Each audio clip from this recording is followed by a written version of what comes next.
This means lean and mean, and it means that I have the ability to adapt. You have Jeb Bush has $125 million. I honestly, I don't think it's going to help him. I'll be honest.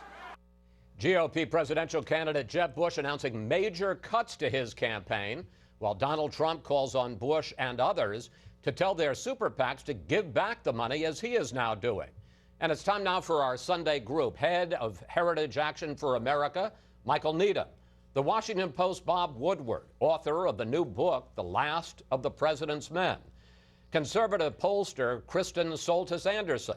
And Fox News political analyst Juan Williams. Well, Michael, it's been a big week in the Republican race. As we've been saying, Carson is up, Trump is slipping, at least in Iowa, and Jeb Bush announcing major cutbacks to his campaign, 45% cut in payroll. What's going on? Well, it's a sign of how fluid this race actually is, and that's especially true in Iowa, where voters are paying attention. Money has started to be spent by the candidates. And in many ways, the reason this race is so fluid is that the Republican Party is going through a transformation. It's having a healthy debate about what its future is, and I don't think you could have seen the extent of that transformation more than some of the stories over the weekend about George H.W. Bush and his advisors, people who have been involved in Republican politics for 63 years, not knowing what to make of this. How do we understand it? And it's that grassroots conservatives who felt unheard by Washington, unheard by the Washington establishment for so long, are taking over their party. That's what some of Donald Trump's enthusiasm comes from. Ben Carson, very traditional Iowa candidate, socially conservative, upset with Washington, D.C. and the way that's working. I think the difference, and we just saw it a little bit in that last segment, is that Carson doesn't have the same policy proposals laid out yet that a Mike Huckabee did, that a Rick Santorum did when they took off in Iowa. And so it'll be interesting over the next couple of months. Does he match up that social conservative rhetoric, that populist outrage at Washington, D.C., with the type of policy agenda that a blue-collar conservatism of Rick Santorum or a Mike Huckabee, former governor, had that ultimately led them to win Iowa? Do you think Ben Carson's, I think you'd certainly have to say, fluid discussion about what he's going to do about Medicare and Medicaid, do you think that hurts him? Well, and I think, you know, you had that conversation. You had a conversation over amnesty. He's traditionally supported amnesty, and now he's laying out what he thinks about those types of issues. So I think there's 2.5 months. I think people are rightly open to Ben Carson for all of the right reasons. He's not part of this corrupt Washington establishment, and now he's going to lay out a policy agenda that connects the dots. Kristen, what's a bigger deal? Which is a bigger deal? Trump's slide, and I want to point out just in Iowa at this point, but there's definitely been a slide in Iowa in a couple of polls, or Bush's continued problems, especially given the fact that he has a super PAC that has been advertising heavily in New Hampshire, and he has seen no rise in the polls there. It's got to be frustrating for Jeb Bush because he came into this race wanting to run this joyful campaign where it was going to be all about his ideas and his record as governor of Florida. And it's been hard for him to kind of get enough oxygen around that, despite the over $100 million with the super PAC. But he's making the smart choice now by choosing to kind of retrench and sort of pull back in terms of what his campaign is spending. You know, this is what you saw from the McCain campaign in 2008, had a very rough summer. He came back to be the nominee. The Gingrich campaign in 2012 had a very kind of rough summer, retrenched, changed strategy, came back and won South Carolina. So I think by making smart choices now, the Bush campaign has a shot at putting itself on a path back to being a strong contender. And how much should we make, as a pollster, how much should we make of the fact that Donald Trump in Iowa in 2 polls is now in second place? Bear in mind that the big message out of the Trump campaign is I'm a winner, whether it's I'm a winner in business, I'm a winner in the polls. When he's not winning in the polls anymore, that undercuts this core message. And that's why I think you've seen him sort of lash out, very frustrated, trying to dismiss the polls. I don't think he quite knows what to make of a race when Donald Trump isn't the winner. Let's turn to the other big news for Republicans this week, and that is that Paul Ryan is almost certainly going to be elected the new Speaker of the House next Thursday after getting the support of all wings of the Republican caucus in the House. Here he is. We have become the problem. If my colleagues entrust me to be the Speaker, I want us to become the solution.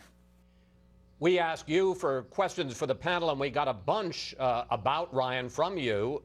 Mark Grass writes on Facebook, how is Paul Ryan going to be any different than John Boehner? And Tim Cameron sent this, is he, Ryan, ready to fight and get back Congress's constitutional authority, including shutdowns, if that's what it takes? If he won't fight, nothing is gained. Bob?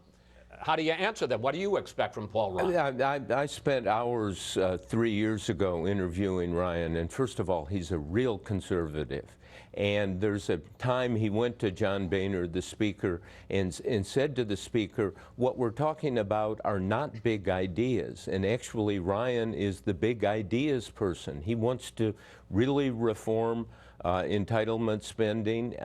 I think it's possible, and you know, as you see him there, he just kind of vibrates reasonableness. He is calm, and I think he has a possible path to doing some deals with Obama in the last year. Is he going to be able to quell the House Freedom Caucus, who some would say are not so reasonable by Bob Woodward's definition?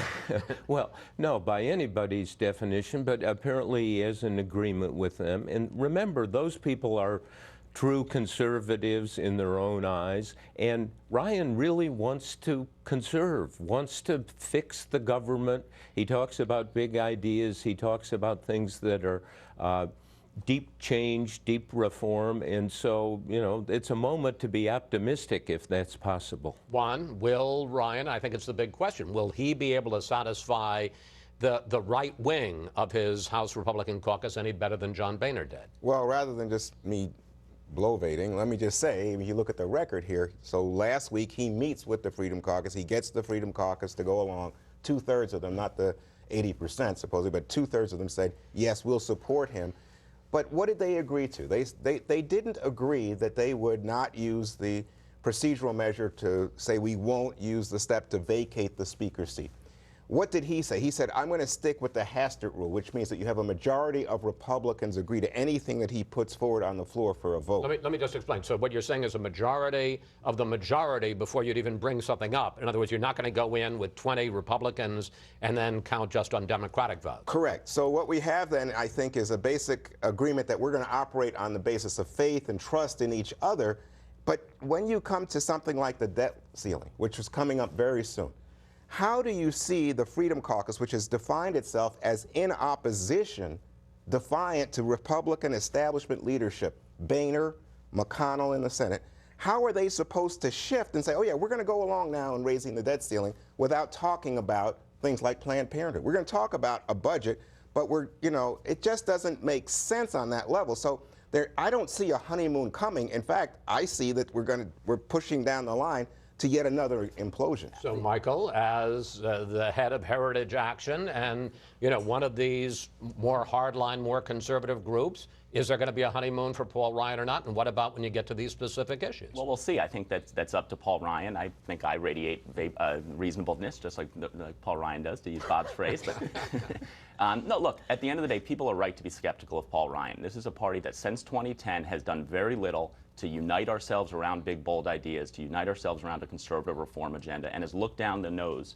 at Republican voters. I think Paul Ryan's somebody who could change that. If you go back to 2006, he put forth his Medicare premium support ideas, only had 18 fellow Republican congressmen sign on to that piece of legislation. Over the course of 5 years, he united the party around those big, bold ideas. Since that time, he's done very little to join the debate between the conservative base and the special interests, the Chamber of Commerce that run this party. He's largely voted with John Boehner's agenda. He's largely done very little, and sometimes he's stood up to advance it. So what are you saying, he's going to be on a short leash? If Paul Ryan wants to put forward, and he's one of the few people I think capable of putting forward a bold conservative reform agenda, he's going to find that the Freedom Caucus and all of us who want to take the fight for the American people to Washington and to President Obama, and he'll find that he has very, very strong support. If it's going to be more of the same and more of the Chamber of Commerce, then I think not much is going to change. Okay, but in 15 seconds, because we're running out of time, if Paul Ryan says, look, I will push a strong conservative agenda on things like entitlements, but I don't want to get in fights about shutting down the government, I don't want to get in a fight about the debt limit, can you guys go along with that? If Congress doesn't use the power of the purse, we don't need a Congress, and we just have an executive with no check. If Congress doesn't use the debt limit, there's no purpose in having a debt limit and saying we're going to force ourselves to address the fire that's burning in our country's fiscal future. I think Paul Ryan wants to use that leverage. I think he wants to unite the party around big, bold ideas, and we want to be part of that. All right. We have to take a break here. We'll see you a little later.